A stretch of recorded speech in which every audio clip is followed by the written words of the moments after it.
Hello दोस्तों, नमस्कार। जो अभी की सबसे बड़ी खबर आ रही है, जहां पाकिस्तानी नेताओं से मिलकर कश्मीर चिल्लाया हमास, फलस्तीन के लिए मांगा इस्लामिक देशों का साथ। जी हां, हमास चीफ हानिये से मिले पाकिस्तानी नेता, फलस्तीन से कश्मीर की तुलना कर रोया दुखड़ा। जी हां दोस्तों, बताएंगे आखिर कैसे पाकिस्तान हमास तक पहुंचा है कश्मीर मुद्दे को लेकर। साथ ही साथ बताएंगे पीओके में पाकिस्तान की नई बड़ी साजिश, लोगों को उकसाने के लिए प्रचारित की जा रही झूठी कहानी, वो क्या कहानी है सबसे पहले बताएंगे। साथ ही साथ बताएंगे तुर्की में फलस्तीन समर्थकों का उग्र प्रदर्शन, यूएस आर्मी के एयरबेस पर सैकड़ों भीड़ ने किया हमला। जी हां, एक से एक बड़ी खबर आपको बताएंगे, बने रहेगा वीडियो के अंत तक। लेकिन खबरों में आगे बढ़ने से पहले अगर आप भी अपने भारत देश का, भारतीय सेना को और भारत के प्रधानमंत्री नरेंद्र मोदी जी का दिल से समर्थन करते और मानते हैं कि मोदी है तो हर चीज मुमकिन है, तो इस वीडियो को भी कर दीजिए लाइक, चैनल कर दीजिए सब्सक्राइब, बेल आइकन दबाइए, साथ ही कमेंट बॉक्स में लिख दीजिएगा जय हिंद। जी हां दोस्तों, तो चलते हैं पहली और सबसे बड़ी खबर की तरफ, जहां पाकिस्तानी नेताओं से मिलकर कश्मीर चिल्लाया हमास, फलस्तीन के लिए मांगा इस्लामिक देशों का साथ। बता दें, गाजा पट्टी में इजरायली बमबारी के बीच पाकिस्तान के नेताओं ने फलस्तीनी आतंकवादी संगठन हमास के नेताओं से मुलाकात की है, जिसमें फलस्तीन की तुलना कश्मीर से की गई है। पाकिस्तान की एक प्रमुख धार्मिक पार्टी जमीयत उलेमाए इस्लाम पाकिस्तान के प्रमुख मौलाना फजलुर रहमान ने कतर में हमास प्रमुख इस्माइल हानिया और पूर्व प्रमुख खालिद मशाद से मुलाकात की है, जिसमें कश्मीर राग अलापा गया है। इस बैठक में पाकिस्तानी नेताओं ने गाजा पट्टी के लोगों के साथ एकजुटता व्यक्त की है।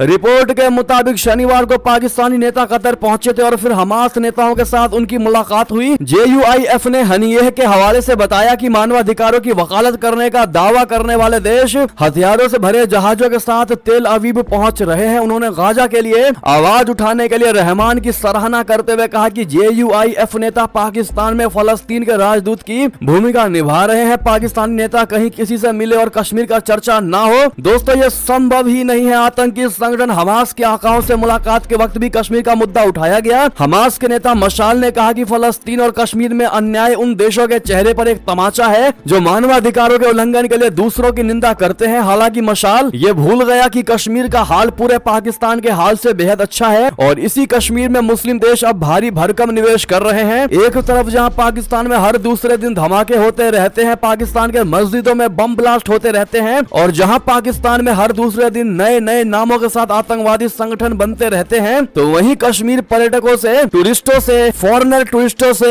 गुलजार रहता है। कश्मीर में भारी भरकम निवेश होता है, इन्वेस्टमेंट हो रहा है, और ये इन्वेस्टमेंट कोई और नहीं बल्कि मुस्लिम देश ही कर रहे हैं। शायद ये बात मशाल भूल गया। अब ऐसे में दोस्तों, एक भारतीय होने के नाते आप लोग पाकिस्तान को जवाब जरूर दीजिएगा, जो बार बार कश्मीर मुद्दे को पाकिस्तान में तो घेरता ही है, लेकिन बाहर विदेशों में भी जाने की कोशिश में लगा रहता है, और इस मुद्दे को अब हमास तक पहुंचाया गया। इस पर आपकी जो भी राय दोस्तों बताइएगा जरूर, लेकिन मोदी है तो मुमकिन है कहना कतई भी मत भूलिएगा। चलते अगली खबर की तरफ, जहां पाकिस्तान के कब्जे वाले कश्मीर यानी पीओके में पाकिस्तान की नई साजिश, लोगों को उकसाने के लिए प्रचारित की जा रही झूठी कहानी। जी हां, पाकिस्तान द्वारा पाकिस्तान अधिकृत कश्मीर यानी पीओके में किए जा रहे सुनियोजित दुष्प्रचार का खुलासा हुआ है। पीओके में पाकिस्तान और कई पाकिस्तानी संगठन आज के दिन को जम्मू शहीद दिवस मना रहे हैं। इस दिन के को लेकर झूठी कहानियां बनाकर पीओके के लोगों को उकसाने की साजिश रची जा रही है। इस दुष्प्रचार के लिए फेसबुक, ट्विटर और व्हाट्सएप जैसे सोशल मीडिया प्लेटफॉर्म का उपयोग किया जा रहा है। इस आयोजन के लिए पीओके और पाकिस्तान के कुछ हिस्सों में रैलियां, विशेष समारोह, सेमिनार और संगोष्ठियां की जा रही हैं। जिन स्थानों पर ये कार्यक्रम हो रहे हैं उनमें मुजफ्फराबाद, मीरपुर, कोटली, बाग, रावलकोट, पलांड्री, हवेली, हटियान, नीलम घाटी जैसे स्थान शामिल है। जी हां, असल में कश्मीर के लोग 13 जुलाई को शहीद दिवस मनाते हैं। 1931 तत्कालीन डोगरा शासक की सेना ने 22 कश्मीरी लोगों की हत्या कर दी थी। इसी घटना की याद में कश्मीर 13 जुलाई को शहीद दिवस के रूप में मनाते हैं। साथ ही साथ दोस्तों अगली खबर की बात करें, जहां तुर्की में फलस्तीन समर्थकों का उग्र प्रदर्शन, अमेरिकी आर्मी के एयरबेस पर सैकड़ों की भीड़ ने कर दिया हमला, मच गया बवाल। वेस्ट बैंक और इराक की राजनयिक यात्रा करने के बाद अमेरिका के विदेश मंत्री एंटनी ब्लिंकन सोमवार को तुर्की पहुंचे। उनकी इस यात्रा से कुछ घंटे पहले मुस्लिम समर्थकों ने अंकारा में जमकर बवाल काटा। गाजा पर वार्ता के लिए अमेरिकी विदेश मंत्री एंटनी ब्लिंकन के अंकारा पहुंचने से कुछ घंटे पहले रविवार को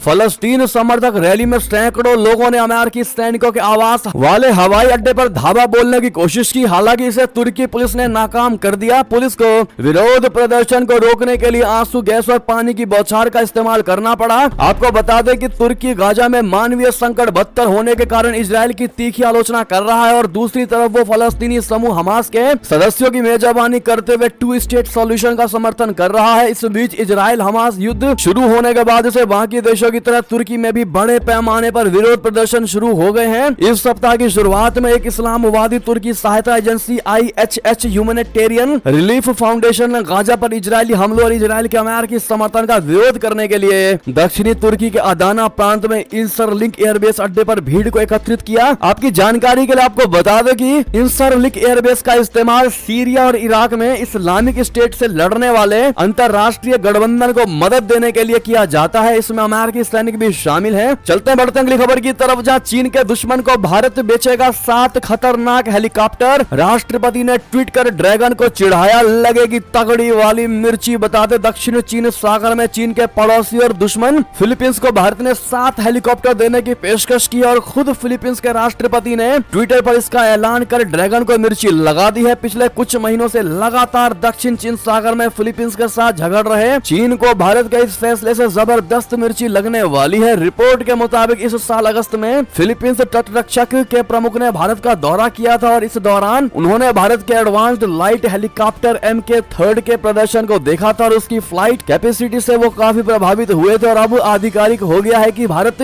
इस हेलीकॉप्टर को फिलीपींस को सौंपने वाला है। जी हाँ, चलते अगली खबर की तरफ, जहां भारत ने निभाया पड़ोसी धर्म तो गदगद हुआ नेपाल। राजदूत ने दिल खोलकर की मोदी सरकार की तारीफ। बता दें भारत ने भूकंप प्रभावित नेपाल को रविवार को दवाएं तथा अन्य राहत सामग्री भेजी। पश्चिम नेपाल में शुक्रवार को भीषण भूकंप आया था जिसमें 157 से अधिक लोगों की मौत और 160 से अधिक लोग घायल हो गए। भारत ने भारतीय वायुसेना के सैन्य परिवहन विमान से ये राहत सामग्री नेपाल भेजी है। राहत सामग्री की खेप नेपाल में भारतीय राजदूत नवीन श्रीवास्तव ने नेपाली अधिकारियों को सौंपी। भारत की इस सहायता की नेपाल ने जमकर तारीफ की है। नेपाली राजदूत ने भारत के इस मदद की जमकर तारीफ की है। भारतीय विदेश मंत्री जयशंकर जी ने सोशल मीडिया मंच X पर लिखा कि नेपाल के भूकंप प्रभावित इलाकों के लिए आपात राहत सामग्री सहयोग मुहैया करा रहे हैं। पहले कदम उठाने वाले देश के तौर पर भारत दवाएं और राहत सामग्री भेज रहा है। प्रधानमंत्री नरेंद्र मोदी की पड़ोसी पहले नीति पर काम कर रहे हैं। इसके जवाब में भारत में नेपाली राजदूत डॉक्टर शंकर शर्मा ने लिखा कि भारत ने फर्स्ट रिस्पॉन्डर के तौर पर पश्चिमी नेपाल में भूकंप से प्रभावित लोगों के लिए 160 मिलियन नेपाली रुपए की एक आपातकालीन सहायता पैकेज भेजा जिसमें चिकित्सा उपकरण, राहत सामग्री और बहुत कुछ शामिल था। हम वास्तव में जरूरत के समय भारत के समर्थन की सराहना करते हैं। जी हाँ दोस्तों, अगली खबर की बात करें, जहां भारत में हमास पर प्रतिबंध लगाने का नहीं है कोई प्लान। शीर्ष खुफिया अधिकारी का बयान। भारत के मुसलमानों को लेकर दिया बयान। जी हाँ, गाजा पट्टी में चल रहे इजरायली ऑपरेशन के बीच CNN न्यूज 18 की एक रिपोर्ट में दावा किया गया है कि भारत में हमास पर प्रतिबंध लगाने की कोई योजना नहीं है। रिपोर्ट के मुताबिक हमास के खिलाफ भले ही भारत में प्रतिबंध न लगाया जाए लेकिन युवाओं का कट्टरपंथीकरण और साथ ही इजराइल पर 7 अक्टूबर के हमले को जिहाद की जीत के रूप में जश्न मनाना भारतीय सुरक्षा बलों के लिए चिंता का संकेत है। आपको बता दें कि कई रिपोर्ट्स में दावा किया गया है कि 7 अक्टूबर को हमास ने जिस तरह से इजराइल की डिफेंस को भेदते हुए हमला किया था उसे भारत में कई लोग जिहाद की जीत के रूप में देख रहे हैं, जिसे भारत सरकार के अधिकारी चिंता का संकेत मान रहे हैं। CNN न्यूज 18 की रिपोर्ट में शीर्ष भारतीय अधिकारी के हवाले से कहा गया है कि बदला, जश्न और जिहाद में योगदान ये सभी सुरक्षा कर्मियों के लिए चिंता के संकेत हैं। ज्यादातर भारतीय मुसलमान इजराइल फलस्तीन मुद्दे और निर्दोष नागरिकों पर हमास के हमले के बीच अंतर करने में असमर्थ हैं। फलस्तीन पर इसके प्रभाव को समझे बिना वे इसे मुस्लिम भाईचारे की जीत के लिए उस रूप में देखते हैं। बहरहाल दोस्तों, क्या भारत में हमास पर प्रतिबंध लगाना चाहिए या नहीं लगाना चाहिए, देखते हैं भारत की जनता की इस पर क्या राय है। बहरहाल ये थे की सारी बड़ी खबरें। आपको हमारी खबर कैसी लगी? आशा करता हूँ बहुत अच्छी लगी होगी। अगर